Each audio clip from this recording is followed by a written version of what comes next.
Bonjour et bienvenue donc à cette table ronde de Le Vin Solidaire. Alors en effet, on n'est que des hommes quand même.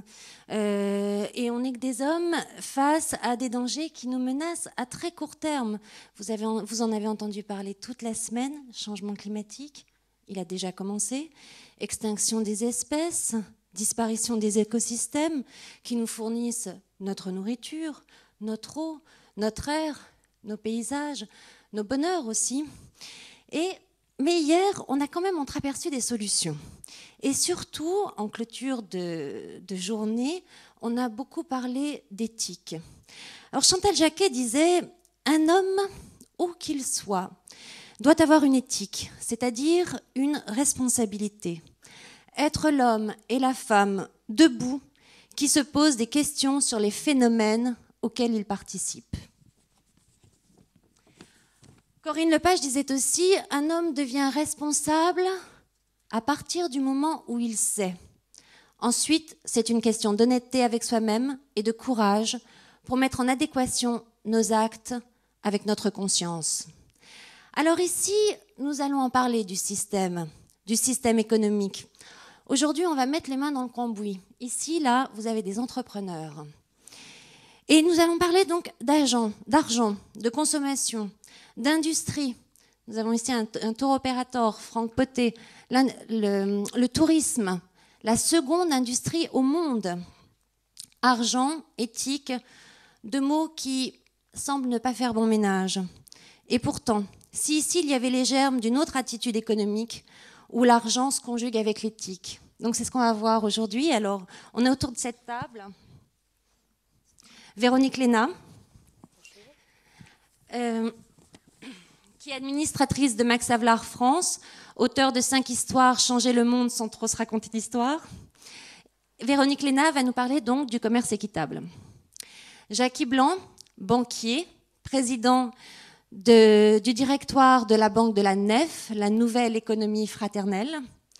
Dominique Carlier, investisseur, président du directoire de Garrigue, une société coopérative de capital risque solidaire, et président de la Fédération des Cigales, qui sont des clubs d'investisseurs. Franck Pottet, fondateur de Terra Incognita, agence de tour opérateur, elle-même membre fondateur de l'association Agir pour un tourisme responsable. Alors, on va essayer de voir justement dans la banque, l'investissement, la consommation, est-ce que l'argent peut se conjuguer avec éthique. Donc Véronique Léna, vous êtes administratrice de Max Havelaar France, un label de commerce équitable. Commerce équitable, vous voulez dire qu'en faisant simplement mes courses, je peux agir pour un monde plus solidaire? Est-ce que vous pouvez nous expliquer la différence entre faire un don, comme on a pu voir notamment avec la grande vague de solidarité qu'il y a eu pour le tsunami, donc faire un don, de la charité, et acheter un produit équitable? Vous pouvez effectivement le matin prendre un petit déjeuner commerce équitable avec du thé, du café, du sucre, du miel, sachant qu'aujourd'hui la gamme de produits labellisés Max Havelaar s'est étendue. En l'espace de 5 ans, on est passé d'un produit à une quinzaine de produits, que c'est un label qui accompagne quelques 800 000 producteurs aujourd'hui de par le monde, producteurs de thé, de café, de canne à sucre, et qui a quelques 10 ans d'existence, qui a démarré d'abord en Hollande avec une idée toute simple pour répondre à votre question sur le don. À l'époque, était une ONG tout à fait classique qui annuellement collectait des dons auprès des citoyens hollandais, les apportait auprès de producteurs de café mexicains au Chiapas, qui un jour ont dit « Écoutez, c'est agréable de vous voir une fois par an, les dons collectés nous profitent, mais ne nous rapportent pas grand-chose en termes de dignité, et le travail que nous réalisons quotidiennement n'est pas pour autant respecté. » Donc l'idée est venue de changer les règles du commerce, et donc de jouer une autre façon de commercer, en amenant ces petits producteurs à réorganiser les règles du travail sous forme de coopérative, avec plus de justice, en montant des pots collectifs dans l'objectif d'investir dans le domaine de l'éducation et de la santé, mais en leur garantissant également un prix et pour justement qu'ils ne soient pas, soumis aux différences de prix sur les marchés mondiaux, donc en leur garantissant un prix d'achat de leur production, et sur toute la chaîne, donc du producteur jusqu'à vous, consommateurs, chacun apporte sa contrepartie pour faire évoluer ces règles du commerce qui soumettent très souvent les producteurs à une vie au quotidien dans laquelle ils ne peuvent pas investir sur le long terme sur des choses aussi sacrées et aussi importantes que peuvent être l'éducation, la santé ou leur propre développement économique. Donc Max Havelaar est né ainsi, donc sous forme de label, donc garantissant sur toute la chaîne des intervenants, donc du producteur au consommateur, que chacun transforme les règles du jeu telles qu'elles sont vécues en grande majorité. Donc ce label aujourd'hui est présent dans une trentaine de pays, regroupé au sein d'une association qui s'appelle FLO, donc qui garantit qu'à chacune des étapes, chacun des acteurs remplit ses responsabilités et qui aujourd'hui double en France son chiffre d'affaires tous les 2 ans, double son chiffre par an, annuellement, son chiffre d'affaires et étend sa gamme de produits, puisqu'il y a encore 7 ou 8 ans, on avait le café, et qu'aujourd'hui, comme je le disais précédemment, on a pratiquement une quinzaine de produits. Voilà pour une première introduction. Alors, Jackie Blanc, on va passer maintenant de la consommation à la banque, la finance. Vous êtes banquier et vous dirigez la NEF, Nouvelle Économie Fraternelle. Une banque, pour moi, c'est l'argent. Hein. Donc, fraternelle, j'aimerais que vous m'expliquiez. Oui, ce n'est pas l'argent qui est fraternel ni éthique. Il n'y a que l'individu qui peut être fraternel ou éthique. Peut-être on va y revenir tout à l'heure, mais il faut quand même que j'explique un petit peu qu'est-ce que ça peut bien vouloir dire. Ce métier de banquier n'est pas comme les autres. Si je suis ici, ce n'est pas parce que j'ai une recette magique de levure spéciale, mais c'est parce que je suis simplement témoin de quelque chose que je vis au quotidien et que j'appelle un élan solidaire. Ça veut dire que tous les jours, il y a des personnes qui décident de changer complètement leur manière d'épargner. C'est-à-dire qu'ils vont déposer l'argent à la nef, mais en déposant à la nef, ils vont se mettre en marche, ils vont avoir le courage de dire, pour reprendre les propos de Corinne Lepage d'hier, de changer quelque chose, en se disant, puisque finalement à l'argent est lié le pouvoir, comment moi je peux exercer un tout petit peu le pouvoir sur mon argent et essayer de soutenir un développement qui, bien plus que durable, soit d'abord humain et social.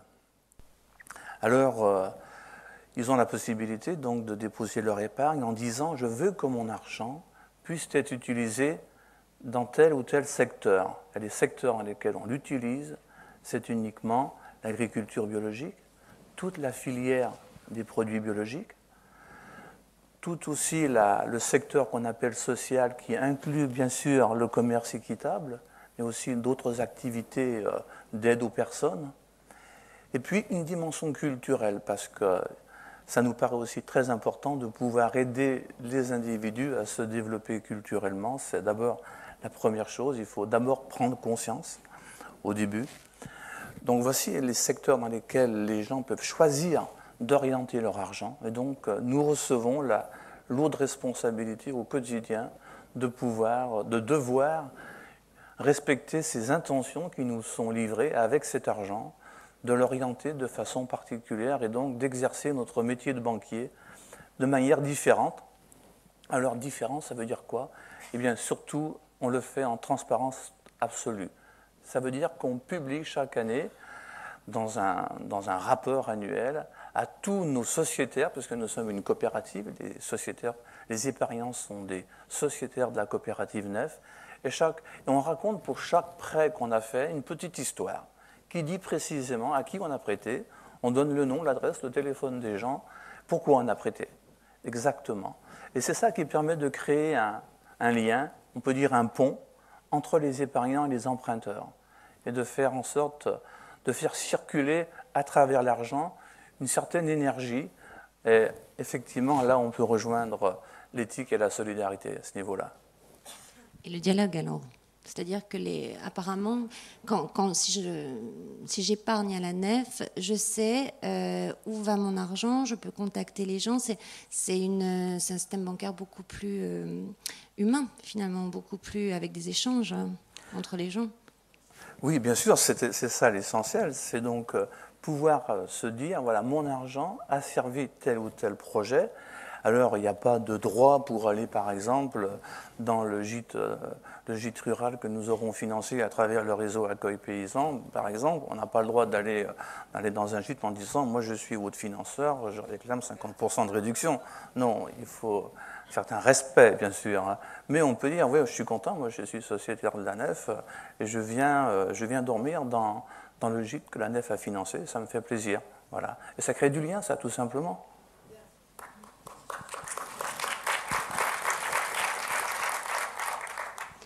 Alors, on va rester dans la finance. Dominique Carlier, vous êtes donc dans le secteur de la finance, vous êtes un investisseur. Donc, investisseur dans une société coopérative de capital risque. Ça veut dire que, risque solidaire en plus. Donc, ça veut dire que vous choisissez d'investir dans des entreprises sans être sûr de retrouver votre argent et vous récupérez votre argent finalement que si l'entreprise marche, si je comprends bien. Et en plus, vous choisissez donc des entreprises solidaires. Alors, j'aimerais que vous nous expliquiez comment ça fonctionne et si ça marche, quoi, parce que c'est quand même, apparemment, a priori, ça paraît un risque, comme pour vous, de financer des projets très alternatifs finalement. Oui, non, déjà, je remercie Jackie Blanc d'avoir bien défini ce qui était le rôle du financier par rapport à l'activité de production et de consommation. Donc nous nous inscrivons totalement dans cette logique-là. Et la spécificité du capital, ce qu'on appelle techniquement, mais c'est un terme technique, capital risque solidaire, ou maintenant on dit argent patient, c'est que nous plaçons notre argent, l'argent de ceux qui nous font confiance et l'argent des sociétaires, des coopérateurs, nous les plaçons au minimum pour 5 ans. C'est-à-dire que nous sommes en ce qu'on appelle, en termes techniques, dans les fonds propres. Les fonds propres de l'entreprise, c'est-à-dire nous restons à la vie, à la mort pour au minimum 5 ans. Donc si l'entreprise réussit, nous réussissons avec elle. Si l'entreprise échoue, nous échouons avec elle. Voilà. Et alors, dans les entreprises, pas n'importe quelle entreprise, l'entreprise a été définie par Jackie Blanc, l'entreprise donc, qui, dans notre jargon, on dit apporte une plus-value sociale et environnementale. Et on insiste beaucoup sur la relation, ce que a dit Jackie Blanc tout à l'heure, c'est la relation, c'est pas un produit, si vous voulez. Ce qui fait ce qui mène un petit peu le monde à l'impasse qu'on connaît actuellement, c'est que les produits financiers sont devenus des produits abstraits qui sont appelés uniquement pour la finance, pour avoir, d'ailleurs, la publicité, c'est vous aurez 5%, vous aurez 6%, vous aurez ceci, cela, sans savoir où va l'argent. Donc nous insistons sur la relation comme pour la relation entre l'origine de l'argent et sa destination. La relation, donc c'est un système de relations et qui crée du lien social.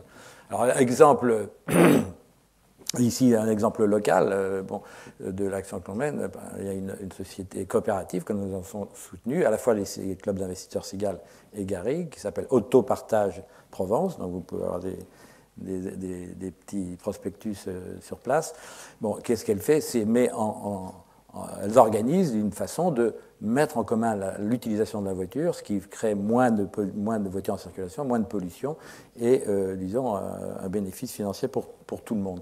Eh bien, et environnemental. Eh bien, l'organisation à la fois de la finance et la coopérative fait que c'est le consommateur, l'utilisateur est mis en relation, mais aussi consommateur, mais aussi participe à la production puisqu'il est dans le système coopératif et peut y intervenir à la fois directement quand il est consommateur direct ou à la fois par l'organisme financier, l'opérateur financier le passeur, pour reprendre l'expression, que nous sommes en tant que coopérative d'investissement. Donc vous voyez, le rapport là est fait entre le type de consommation, le type de production de services et le financement. Tout cela, on essaie de mettre en cohérence un peu tout ce monde qui est le monde finalement de l'économie, d'une économie plus solidaire.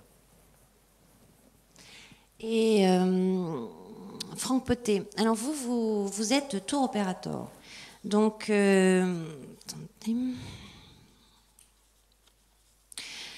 vous êtes tour opérateur, c'est-à-dire que vous proposez des voyages, tour opérateur, mais dans le tourisme éthique, vous proposez des voyages respectant des principes d'équité, d'éthique et de responsabilité environnementale. Alors ça pose, enfin, je trouve que ça pose vraiment question, parce que le tourisme, c'est aujourd'hui quand même la seconde industrie au monde, 4% de croissance par an. On a vu le problème aussi des installations touristiques sur les côtes, aussi avec le tsunami, par exemple. Là où on avait dégradé les côtes, le tsunami a été d'autant plus violent. Les structures touristiques sont souvent financées par des investisseurs étrangers et il faut savoir quand même que l'argent que dépensent les vacanciers sur le site, moins de 30% en moyenne, en revient aux pays hôtes. Alors moi j'aimerais quand même vraiment que vous expliquiez comment on peut faire un autre tourisme. Alors effectivement, tout ce que vous venez de dire est exact. C'est justement parce qu'effectivement, il y a toute cette industrie du tourisme qui prend une direction très impactante effectivement, sur les milieux et les cultures, qu'on peut essayer d'imaginer effectivement un tourisme différent. Il faut savoir que lors de la conférence de Rio en 92 a été définie cette notion de tourisme durable, que moi je préfère appeler d'ailleurs le tourisme un tourisme responsable, et qui a pour...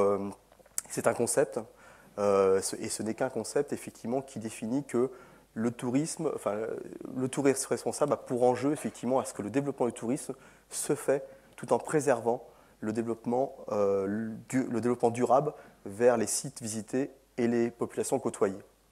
Donc au-delà de ce concept, après, il y a l'application de celui-ci. Et celui-ci, effectivement, il y a des outils qui ont été mis en place, qui sont l'écotourisme, qui sont l'éco-volontariat, qui sont les voyages éco-solidaires. Un certain nombre d'outils comme ça, effectivement, qui permettent d'imaginer une autre forme de tourisme que le tourisme de masse, le tourisme conventionnel qui peut exister aujourd'hui. Et qui est, il faut être très très clair, qui est l'ensemble, la plus grande partie du tourisme actuellement. Cependant, effectivement, on voit apparaître, et nous sommes un des acteurs en France et parmi les acteurs mondiaux, on essaie effectivement, nous, depuis le début de Terra Incognita, de s'inscrire dans l'application de ce concept et concrètement de ces outils, et notamment l'écotourisme. Donc ça veut dire qu'effectivement, on essaye d'intégrer dans tout notre process de travail, dans tous les domaines d'activité de notre métier, cette notion de critères, de cahier des charges, qui à tout instant effectivement est remis devant pour voir si on correspond et si on va dans cette direction, qui sont l'éducation à l'environnement de nos voyageurs, mais aussi des populations que l'on côtoie, qui sont de participer à la conservation et à la gestion des sites visités, qui sont effectivement aussi participer à l'économie locale via la création d'emplois. Alors concrètement, ça veut dire quoi effectivement dans notre quotidien? Effectivement, une fois qu'on a dit ça, c'est que quand on crée un produit touristique, alors il faut savoir qu'on a une petite échelle, Terra Incognita c'est une petite société, on a 6 ans, etc. Mais on essaye d'intégrer un petit peu toutes ces données qui vont par les tailles des groupes, où on essaye d'être sur des groupes raisonnés, en fonction bien sûr des lieux visités. Donc ça va de 12 à 25 personnes, en fonction effectivement de l'aspect impactant qu'il peut y avoir à notre passage sur place. On essaye effectivement d'avoir tout un travail d'éducation auprès de nos voyageurs, en amont du voyage, c'est-à-dire effectivement au travers de documentation, d'informations sur des bonnes règles environnementales, des bons gestes environnementaux et éthiques dans le voyage. Pendant les voyages, au travers effectivement des guides, qu'ils viennent de France avec les groupes ou qu'ils soient formés localement, donc qui sont des passeurs effectivement, pour pouvoir aider le public et nous aider nous-mêmes à avoir des gestes un peu plus conscients et moins impactants. Et faire en sorte, effectivement, tout simplement que notre trace écologique, effectivement, soit la plus minime possible dans la pratique de notre tourisme. Donc je pourrais vous citer plein d'exemples comme ça, effectivement, qui sont dans ces critères d'outils, de cet outil écotouristique. Et concrètement, pour le voyageur, je veux aller au Brésil, par exemple, j'ai envie de découvrir la forêt amazonienne. Comment ça se passe pour moi? Parce que je n'ai pas non plus envie d'aller à l'école. Alors ça peut passer, il y a un exemple très très concret qu'on peut appliquer au Brésil, dans tous les pays du monde, c'est l'hébergement. L'hébergement, il faut savoir qu'effectivement, vous l'avez cité tout à l'heure, il y a des grandes chaînes hôtelières qui sont partout dans le monde, où quand on verse à une agence de voyage ou un tour opérateur ici son argent, cet argent, on a l'impression qu'il peut servir au fonctionnement et donc à la création d'emplois sur place, etc. Et en fait, pas du tout. Ce sont des groupes, ce sont des actionnaires, effectivement, qui sont dans les pays occidentaux. Et ça revient à la case départ. Effectivement, à part les quelques emplois qui sont créés dans ces hôtels, il n'en reste rien pour les populations locales. Et que ça, effectivement, de participation, votre participation, c'est peut-être effectivement de partir sur des hébergements qui sont sur les notions d'écologe, par exemple. Il faut savoir qu'aujourd'hui, il y a plein d'initiatives qui sont prises dans le monde depuis 92, on va dire, mais même bien avant, parce que le concept d'écotourisme, c'est quelque chose qui est né dans les années 80 sous l'impulsion d'ONG et d'associations. Mais on voit ces dernières années, il y a plein d'initiatives qui sont prises par des coopératives locales, par des populations, par les ONG, par des institutionnels et des politiques dans des régions effectivement qui intègrent cette notion de tourisme durable, et qu'il y a aujourd'hui des organismes qui fédèrent l'ensemble de ces écologes. Ecotourism Society, par exemple, aux États-Unis, qui nous est notre bible de travail, nous permet, quand on construit un produit touristique, on se dit, tiens, on va aller au Pantanal, on va aller sur le bassin amazonien, etc. Donc on va avoir besoin de loger les groupes que l'on emmène. On va faire en sorte, effectivement, d'aller sur des lieux où on sait pertinemment que ce sont des structures d'hébergement, donc dits écologes, qui déjà eux-mêmes appliquent un cahier des charges sur des problématiques de gestion d'eau, d'énergie, de traitement des déchets, de système social, comment un petit peu fonctionne le personnel dans les équipes qui font tourner ces lodges. Et on va avoir une préférence dans la mesure où elles existent, dans la mesure où elles sont disponibles, où il y a encore de la place, etc. On va privilégier ce type d'hébergement pour, au final, effectivement, essayer d'être un petit peu cohérent par rapport à cette notion.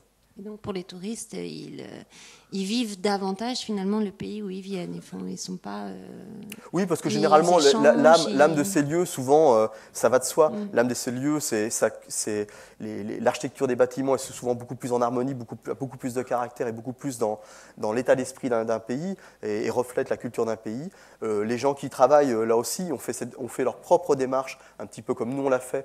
Donc sont plutôt des gens effectivement avec qui il est facile d'échanger, de discuter et de voir un petit peu voir leurs engagements et leur courage aussi à partir dans ce type d'activité dans le tourisme, qui n'est pas forcément la plus facile, mais qui est effectivement celle qui est la plus en cohérence par rapport, on va dire, à une pérennité, on va dire, des sites visités et de l'économie locale.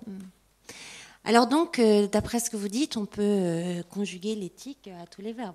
Consommer éthique, acheter éthique, voyager éthique, épargner éthique, financer éthique. Ça a l'air très simple comme ça, je sais pas. Ça a l'air simple du point de vue du consommateur, ça devrait l'être. Simplement, si on regarde un peu les échelles, on se rend compte sur le label uniquement Max Havelaar qu'en France, les Français consomment en moyenne par an 0,60 € de commerce équitable par an, donc 60 centimes. Donc la marge est grande compte tenu du pouvoir d'achat qu'on peut avoir, contre 14 € en Suisse par exemple. Donc on est vraiment les derniers, même si à côté des différents éléments chiffrés que j'ai pu donner dans l'introduction, à savoir que tous les ans on double, d'une part parce que le label monte en notoriété, c'est-à-dire qu'il y a encore 5 ans, il y avait peut-être 10-15% des Français qui avaient entendu parler de commerce équitable. Aujourd'hui, on est sur une notoriété peut-être de 80%, les gens ont entendu parler, ça ne veut pas dire qu'ils ont disséqué de manière très rigoureuse et très précise le contenu même du label. Ce n'est pas pour autant non plus qu'il y a acte d'achat. Donc il y a encore un boulevard de possibles. Mais on a là, comme vous le disiez très justement, un possible qui est prêt à être consommé, dont on peut très vite s'emparer, qui est facile d'accès pour le consommateur, puisque les produits Max Havelaar aujourd'hui sont dans la grande distribution. Il doit y avoir peut-être 1000 points de distribution des produits Max Havelaar. Ça reste pour avoir fait plusieurs animations en supermarché, etc. C'est vrai que ça reste, entre guillemets, pour reprendre le terme que vous employiez tout à l'heure, un concept un peu compliqué parfois, on est beaucoup plus habitué à parler de charité, de dons, que véritablement de développement en tant que tel. Donc là, on a le label Max Havelaar, c'est la volonté que sur les maillons de la chaîne commerce, que tout le monde ait sa responsabilité, que tout le monde participe à la transformation de cette chaîne qui va du producteur au consommateur. Et pour reprendre ce que disaient les intervenants précédents, c'est du café plus du lien que vous achetez, ça restera du café, mais c'est du café plus autre chose, c'est du café plus un autre rapport à la réalité. Et cette réalité, elle est effectivement longue à transformer. Le rapport au temps qui est sous-jacent de la transformation de cette réalité sur le terrain, elle est longue, elle demande de l'accompagnement, elle demande un travail sur le terrain, elle demande de travailler avec les producteurs, etc. Donc on est dans une transformation par palier de ce monde de la production, mais qui ne peut passer que par cette chaîne de solidarité reconstituée qui va, comme on disait tout à l'heure, du producteur au consommateur, en passant par les importateurs, par les torréfacteurs, en l'occurrence le café, et qui n'a pas vocation à dire aux producteurs « demain, vous devez vous transformer, vous devez appliquer les normes OIT, vous devez mutualiser un certain nombre de fonds pour réinvestir », mais c'est un contrat de progrès. C'est un contrat de progrès qui est progressif. C'est-à-dire qu'une coopérative qui se construit va avoir 3 ans, 4 ans pour entrer véritablement sur les principes du label Max Havelaar. Donc pour répondre à votre question, oui, il y a aujourd'hui des tas d'utopies concrètes à notre disposition qui résonnent aux oreilles de tout un chacun, que tout le monde a pu, à un moment ou à un autre, lire dans la presse, entendre parler de commerce équitable, etc. Mais on a encore un peu de mal à s'en emparer, même si cette vague est montante, elle est positive, mais il reste encore un certain nombre de freins du point de vue des consommateurs. C'est vrai que les produits du commerce équitable sont un petit peu plus coûteux. C'est vrai qu'on est quand même dans une culture de la recherche des plus bas prix, qu'on a une culture de la grande distribution qui est assez spécifique en Europe, qu'aujourd'hui, si en Suisse, on a 14 € de consommation uniquement, non pas en commerce équitable, mais en Max Havelaar, c'est parce qu'on a une grande distribution qui a fait tout ce travail de pédagogie, tout ce travail d'information, qu'aujourd'hui, seuls les acteurs que nous sommes, les artisans du monde, les Max Havelaar, avec la participation des autres acteurs associatifs, seuls ces acteurs-là participent à l'information et à la pédagogie, mais pas les grands acteurs économiques. La presse aussi a participé à l'éclosion et au renforcement du mouvement. Mais encore une fois, oui, il est possible. Il suffit de passer à l'action. Vous restez une niche, mais quand même, vous doublez tous les ans, quand même. C'est quand même... Alors, c'est quand même... il y a beaucoup d'entreprises qui aimeraient doubler aussi tous les ans. Pardon. Je disais, c'est quand même une niche, mais doubler son volume de production, c'est ça ou non, son volume d'achat tous les ans, c'est quand même énorme. Le volume d'achat double, il triple parfois sur certaines années, dès lors que, le label monte en notoriété, 2, on a souvent reproché au commerce équitable d'avoir une gamme fort restreinte, ou trop petite, trop étriquée. Aujourd'hui, dans l'introduction, je pouvais dire on peut prendre son petit déjeuner équitable, la gamme s'est étendue, la gamme est plus vaste, elle est plus présente, elle est plus accessible aussi en termes de côté pratique pour la personne qui fait ses courses. On peut trouver aujourd'hui des produits aussi bien chez un tel qu'un tel qu'un tel qu'un tel. On n'est pas obligé d'aller dans une boutique dédiée en centre-ville, etc. Oui, c'est une niche qui va vite, Mais ce qu'il faut voir aussi, ce n'est pas uniquement ce rapport à la part de marché, c'est le rapport à l'efficacité, à savoir que lorsqu'on fait nos rencontres avec les producteurs, c'est jamais assez, parce que le producteur, il a besoin de vendre plus, le producteur, il a besoin dans une région donnée d'être plus organisé, d'avoir plus de producteurs aussi qui participent au mouvement. Je veux dire, c'est une niche, oui, qui est, si on la regarde, extrêmement positive, qui est organisée, qui a un label qui est rodé, qui fonctionne avec des garanties à la fois pour les producteurs et pour les consommateurs qui sont présentes.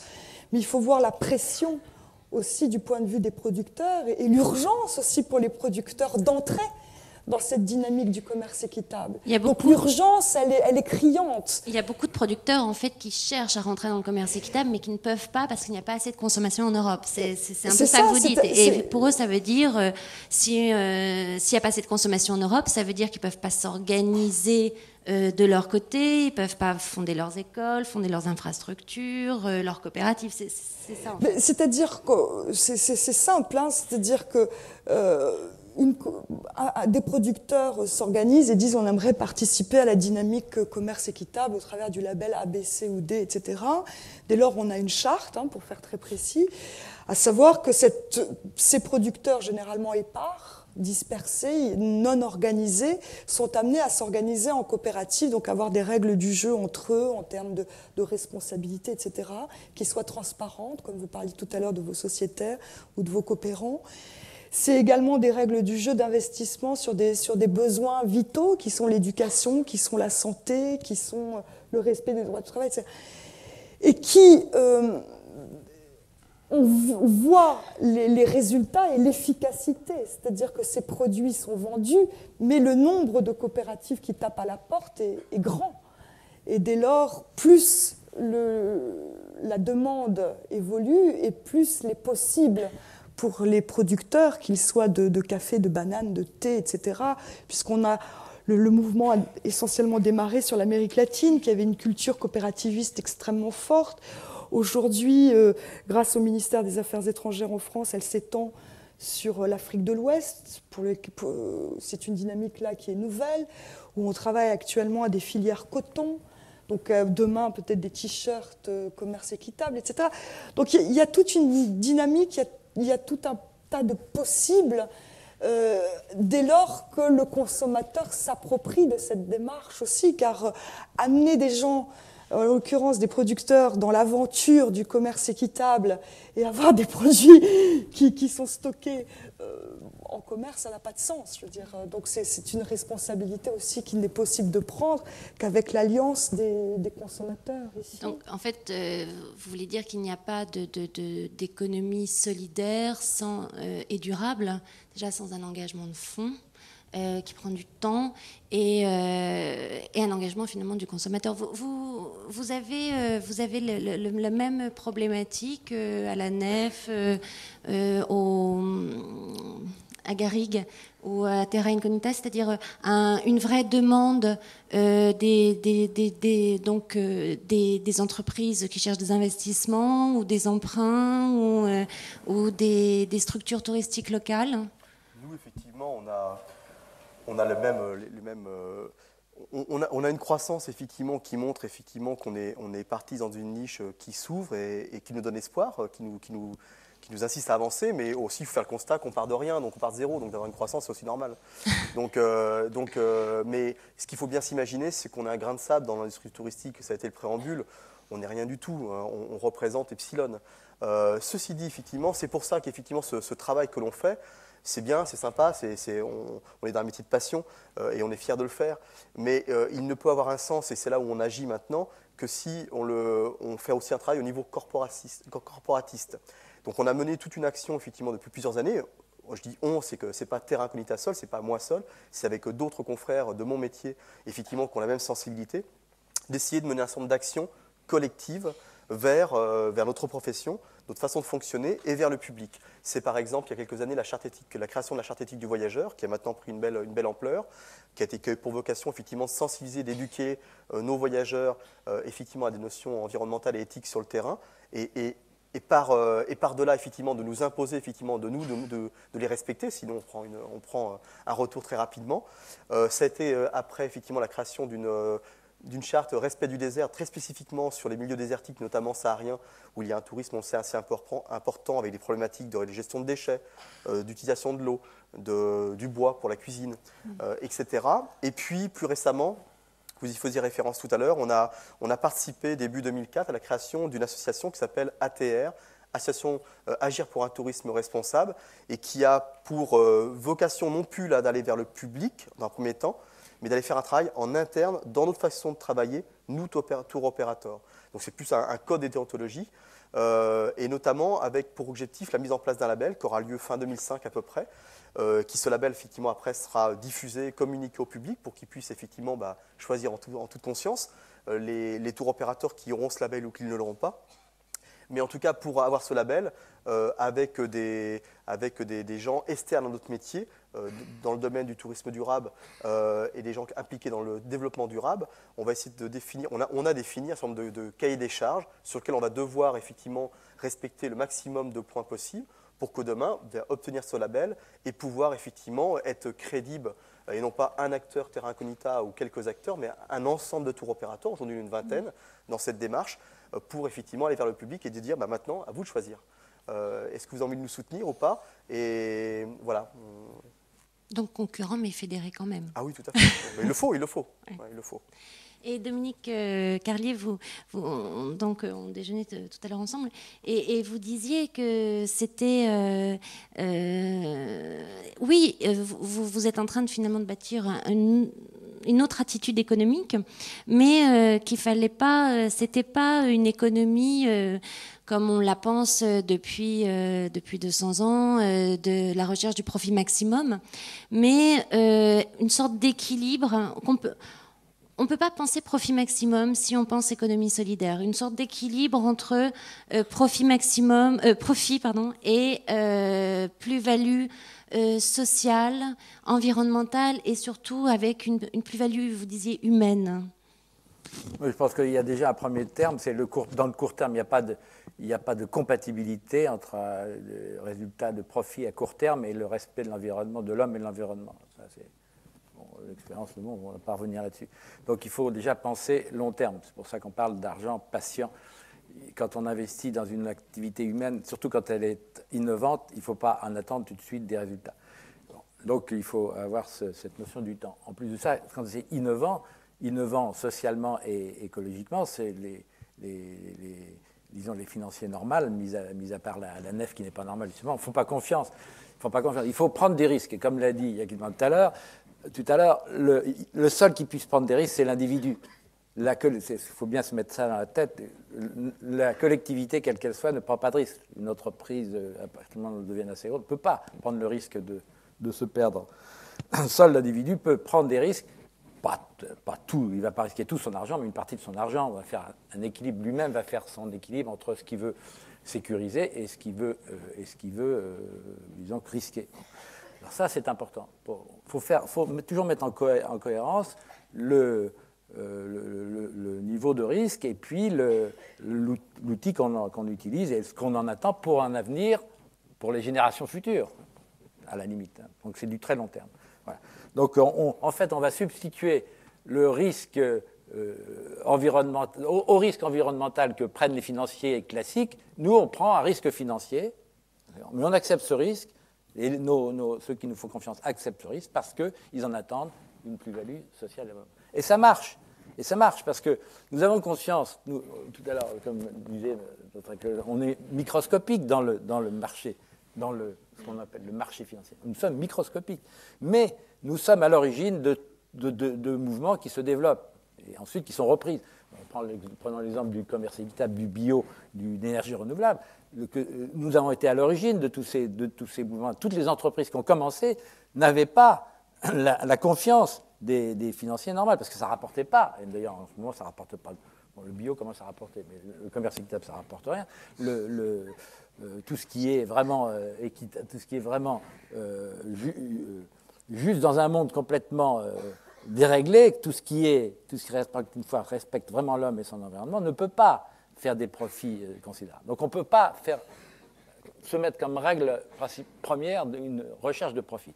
Nous, ce que l'on dit, c'est qu'on recherche l'équilibre, un équilibre, tout en développant des activités innovantes et qui correspondent aux besoins de l'être humain. Mais l'équilibre financier. Alors, ce qui nous aide, et pourquoi ça peut marcher, ce qui nous aide quand même, parce que, je vous l'ai dit, c'est l'individu qui doit décider, mais on a une aide de la collectivité. En quoi elle consiste, cette aide de la collectivité ? Il la faut. L'aide de la collectivité est de deux ordres. D'une part, on a des garanties en mutualisant le risque. Alors, on mutualise le risque, c'est-à-dire si une entreprise se casse la figure, on en perd, mais on ne perd pas tout, et les autres qui réussissent compensent un peu. Donc on arrive à mutualiser, et en plus on obtient des garanties de l'État, des organismes plus ou moins de banques d'État, qui nous permettent de gérer ce risque. Donc d'avoir un risque, mais mesuré et pas trop grand. En plus, vous avez, on rentre un petit peu dans la cuisine, mais c'est intéressant quand même, vous avez la déduction fiscale qui est applicable, c'est-à-dire que c'est reconnu par la collectivité, ça commence, et là aussi il y a un progrès, vous voyez, il est reconnu par la collectivité que ceux qui risquent leur argent là-dessus, eh bien, ils ont le droit à une déduction fiscale. Donc, ce qui fait qu'en visant l'équilibre, donc c'est un système qui marche, vous voyez, parce qu'on vise l'équilibre entre profit et perte, nous ne recherchons pas le gain, mais il y a quand même une retombée sur ceux qui font confiance à ce système sous forme de déduction fiscale. Donc ça marche.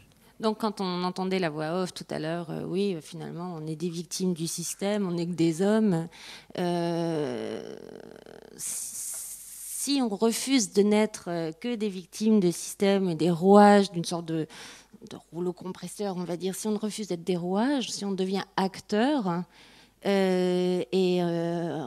en pensant cet équilibre entre profit, parce qu'une entreprise doit bien vivre, sinon elle n'est pas durable, plus-value sociale, on va dire humaine et environnementale, alors là, ça fonctionne. Ce serait ça, finalement, les germes d'une nouvelle attitude économique. J'aimerais bien, là, dans 2 minutes, on va passer aux questions, mais j'aimerais bien, vous disiez tout à l'heure qu'on passait à une 4e ère économique, Jackie Blanc.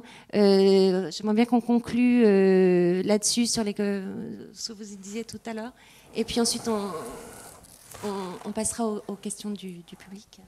Oui, j'avais simplement cité Alain Lippiatt qui, lui, décrivait l'évolution de l'économie en nous faisant rentrer dans l'économie quaternaire de réciprocité. Mais oui, je crois qu'il a un petit peu raison. Je voudrais réagir un petit peu sur aussi ce que vous avez dit. J'ai une bonne nouvelle là sur les t-shirts. Il y a des t-shirts équitables. On les a financés d'ailleurs en collaboration avec Dominique, donc on connaît bien. On a aussi financé la première basket équitable au monde. Elle est faite au Brésil. Donc voilà, il y a quand même des choses qui sont positives. C'est vrai que ça reste tout ça très modeste, mais il ne faut pas avoir peur de cette modestie. Et vous parliez des verbes tout à l'heure, c'est tout ce qu'on peut faire de façon éthique, de façon équitable aussi. Et on peut aussi épargner, mais c'est vrai qu'épargner de façon éthique, c'est compliqué. Ça, c'est une mauvaise nouvelle. C'est très compliqué parce que il faut quand même reconnaître qu'il y a beaucoup de ce qu'on appelle du window dressing qui sont affichés par les banques et qui créent un écran où finalement on s'y retrouve très très peu. Donc je voudrais vous donner un petit tuyau. Si vous voulez faire quelque chose dans l'épargne solidaire, éthique, achetez le guide des placements éthiques et solidaires d'Alternative économique, qui est un très bon bouquin qu'on trouve dans tous les kiosques, qui paraît chaque année et qui explique bien, qui permet un petit peu de s'y retrouver dans cette confusion des étiquettes, parce que là, au niveau des étiquettes des financements éthiques, c'est un petit peu la pagaille. Donc je vous invite surtout à ne pas vous fier aux étiquettes, mais à gratter dessous les étiquettes pour essayer d'y comprendre un petit peu. Mais on n'a pas le choix que d'essayer de vraiment rechercher par soi-même finalement comment on veut se relier aux autres avec son argent. Je vais quand même me permettre de vous donner juste 1 ou 2 petits conseils par rapport à ça. La meilleure chose à faire, c'est il faut commencer par créer un club cigale. Vous allez voir Dominique à la fin, il va vous expliquer comment ça marche. Et il faudrait arriver quand même un jour ou l'autre à créer le premier club cigale qu'on pourrait appeler Sciences Frontières, pourquoi pas. Ce serait déjà un geste pas mal, quoi. Hein. Bon, ensuite, si vous restez un petit peu d'argent, vous pourriez épargner à la nef, mais il y a des choses, il y a des gestes qui sont plus forts que d'autres, hein, comme celui-ci. Et surtout, ce que je voudrais vous dire, c'est que il ne faut pas se sentir désespéré quand on fait ces petits gestes.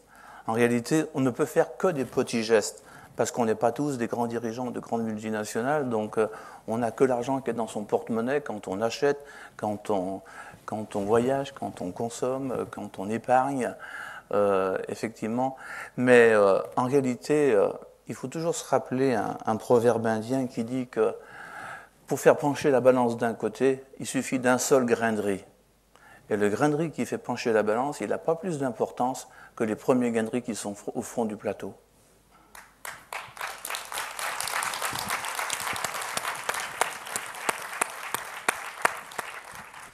On va passer aux questions. S'il y a des questions dans la salle.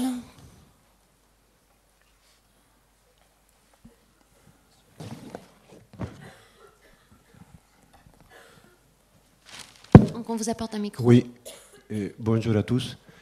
Voilà, je me pose 3 questions. La première, si vous voulez, dire quand on est financier ou quand on est banquier, la logique, c'est gagner des fric. D'une façon ou d'une autre, on doit gagner.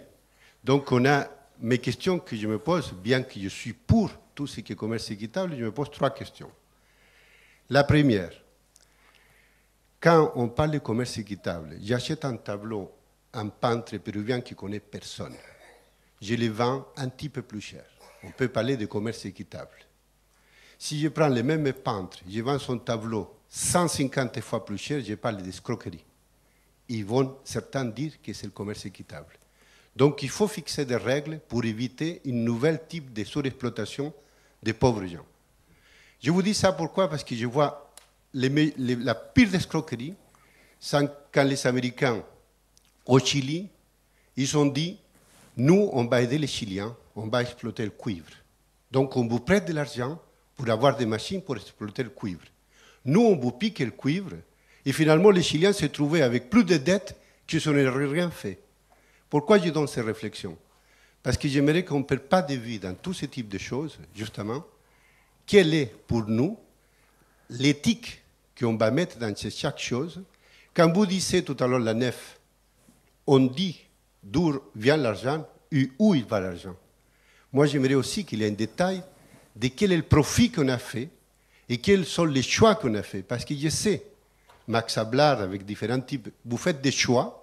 Et ces choix, des fois, c'est peut-être des mauvais choix. Il faut les reconnaître. Ça veut dire que des choix, par exemple, si on choisit travailler avec des enfants qui gagnent 100 francs, ou 110 euros ou 15 euros par mois, est-ce qu'on n'est pas en train, justement, de profiter d'une situation?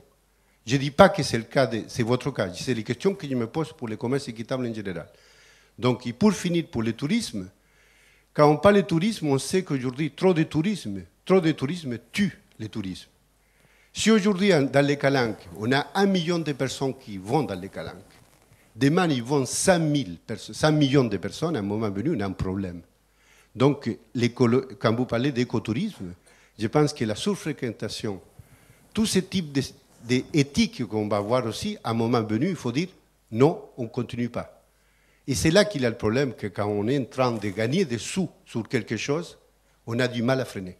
Donc, comment on fait pour trouver cet équilibre, on peut dire, pour être éthique vis-à-vis des gens qui sont pauvres? Et pour finir, pour moi, le meilleur commerce Excusez-moi, équitable... je vais vous demander de garder que 2 questions. Oui. Parce que si chacun prend 3 questions, il n'y aura pas, la parole ne sera pas distribuée à tout le monde. Je tourne la fin. Voilà, on va rester sur ces 2 questions, désolé. Pour moi, le commerce équitable, il ne faut pas oublier ceux qui sont à côté. Ça veut dire qu'il faut commencer pour être équitable avec les paysans qui sont autour de nous, l'acheter à une première et après acheter plus loin. Merci. On en parlera d'ailleurs à la seconde table ronde suivante sur ce point. Donc les réponses à ce dernier point seront données là tout à l'heure. Vous voulez répondre à ce niveau? Vous commentez? Oui. Je pense que le commerce équitable, avec le grand débat sur Doit-il être avec les paysans d'à côté ou les paysans lointains? Et peut-être un débat, et probablement, et très très probablement un sujet. Je crois qu'à partir du moment où on reprend un peu la genèse des ONG ou la genèse du travail d'une association telle que Max Havelaar, et en même temps à la fois son histoire et sa culture, elle s'est construite au départ sur le café, sur une matière première. Et qu'on ne produit pas ici, en fait. Sur un produit qui est le café, avec une volonté de perturber, ou en tout cas de faire frémir les règles du jeu au niveau international, avec une matière première dont le prix était régulé toujours au détriment du paysan. Donc avec la volonté d'interférer sur quelque chose de très précis. C'est-à-dire que je crois que le commerce équitable, ça ne peut pas faire l'objet d'un débat trop général. C'est-à-dire que c'est un peu ce que vous disiez précédemment, c'est chaque produit repris dans son contexte, parce qu'on est dans l'action. Et à partir du moment où on est dans l'action, on est sur de la précision et sur de la rigueur, produit par produit. On ne va pas traiter le textile à partir du moment où il est semi-industriel, avec d'autres enjeux en termes de commerce équitable, d'autres enjeux de production, que la construction d'une coopérative de café. Le marché de la culture, des tableaux, de l'art, c'est autre chose. On est véritablement là, si on prend produit par produit, sur des enjeux totalement différents. Si vous prenez le marché de la banane en France, il est totalement verrouillé, il est totalement explosif. Donc on arrive à un marché de la banane qui va être appréhendé par les Suisses de manière tout à fait différente. 20% du marché de la banane en Suisse, on n'a pas de dom-tom en Suisse.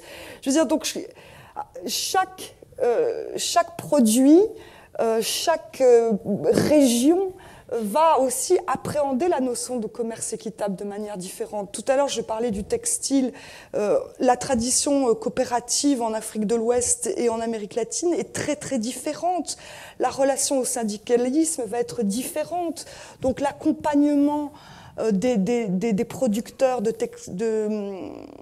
coton maliens et l'accompagnement de coopératives qui ont une toute autre tradition au Mexique va être totalement différent. Donc, à mon avis, il faut être vigilant si on veut être très, très précis, parce qu'on est dans l'action, et l'action a besoin de rigueur et de précision. Il y a des débats sur lesquels on peut passer. Vous voyez ce que je veux dire? Finalement, même dans le commerce, on a une biodiversité, et comme on ne peut pas traiter une orchidée et un chêne de la même façon. Je pense qu'il y a la volonté, il y a une idée globale, il y a une idée générale, qui est cette notion d'équitabilité, de reconstruire un lien différent, qui a un rapport à la réalité qu'on essaye d'avoir différent. Et ensuite, il y a des tas d'initiatives dans le domaine du lait, dans le domaine des lavandes, ici. Mais chacune appartient à un contexte donné, appartient à des acteurs qui ont leur propre culture, etc. Donc chacun va s'approprier de cette démarche de manière différente. Max Havelaar, par exemple, est un label. Donc il va labelliser au travers d'un cahier des charges extrêmement rigoureux, des initiatives et en l'occurrence des produits. D'autres démarches de commerce équitable vont plutôt travailler sur la boutique, donc la création du lien avec le consommateur. Donc on a aussi une diversité d'éléments. Merci. Je vois qu'il nous reste peu de temps. Donc, si ça ne vous dérange pas, on va peut-être prendre une seconde question avant de répondre à votre autre question, monsieur, dans la salle. La mienne est très, très courte, en fait. Bon, d'abord, bravo à tous les quatre pour vos actions. C'est vraiment... Ça va faire avancer les choses. Et je n'ai pas très bien compris. Pardon ? Si c'est aussi entendu, c'est des actions qui dépendent aussi du public, finalement, du consommateur. Oui, mais bien entendu. Mais j'ai vécu aux États-Unis de longues années. Je n'ai pas compris window dressing. Si vous pouviez me préciser ce que ça signifie. C'est un...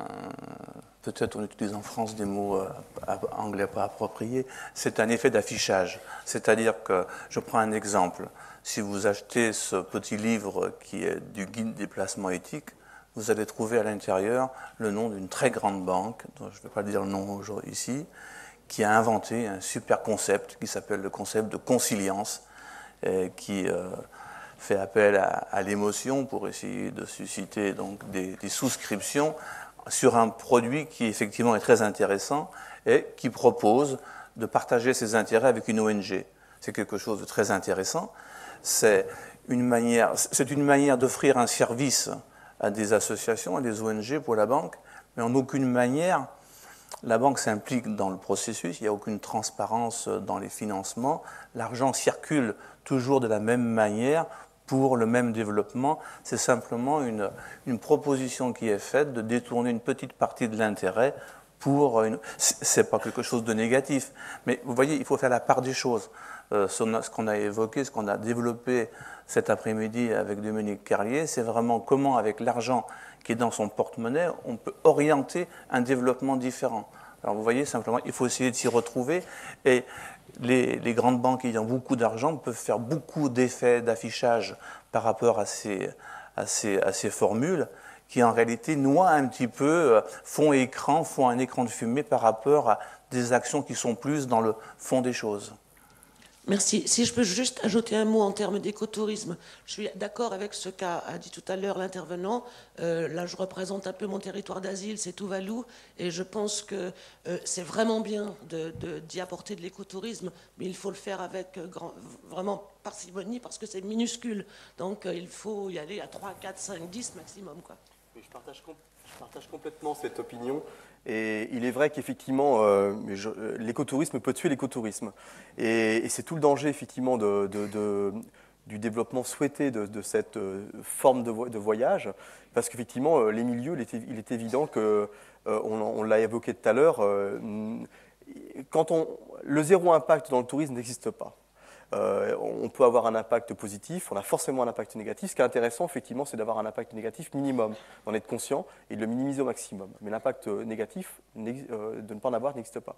Alors, ceci dit, effectivement, je prends un exemple, parce que j'ai beaucoup travaillé dessus, c'est sur le Rwanda. Il y a 5-6 ans, alors que le Rwanda était encore, on va dire, un peu banni dans les esprits, notamment des francophones, après le génocide de 93-94, j'ai pris l'initiative, effectivement, en France, d'essayer de redémarrer le tourisme dans ce pays. Et ça n'a pas été évident. Bon, on a réussi, et notamment via un biais qui sont les gorilles des montagnes.